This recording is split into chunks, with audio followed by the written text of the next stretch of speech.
金融海嘯咁慘痛，六大產業有乜用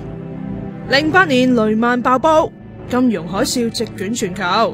屬於外向型經濟體嘅香港，主要市場歐美受到拖累，面臨經濟危機，減少咗對中國市場嘅需求。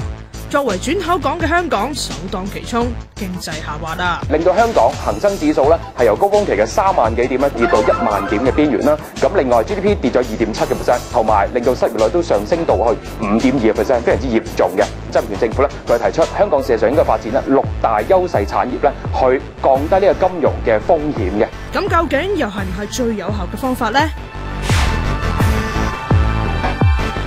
我哋成日講4大支柱產業。金融、出口貿易、專業服務同埋旅遊，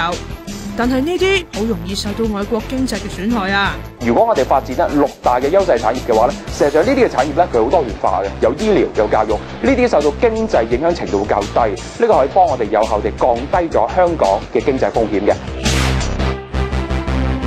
現時香港經濟咧明顯地咧係過分依靠呢一個歐美嘅國家嘅，事實上我哋應該加強同中國嘅合作。如果積極發展6大產業，好似香港喺環保產業上已經同廣東省有合作，創造到唔少商機㗎。發展教育產業，起多啲高等院校，培養更多本地人才之餘，仲可以吸引鄰近地區嘅優秀人才。咁事實上，有助我哋嘅，譬如話產品嘅創新啦、金融產品同埋其他工業產品嘅創新啦，呢啲要提升香港競爭力。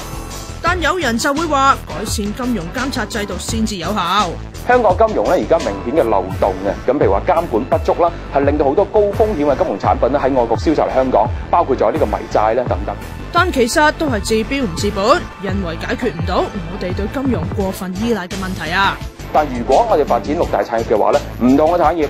我哋嘅產業係多元化，呢個絕對可以降低經濟風險，係比純粹改善金融制度咧係更有效解決嘅。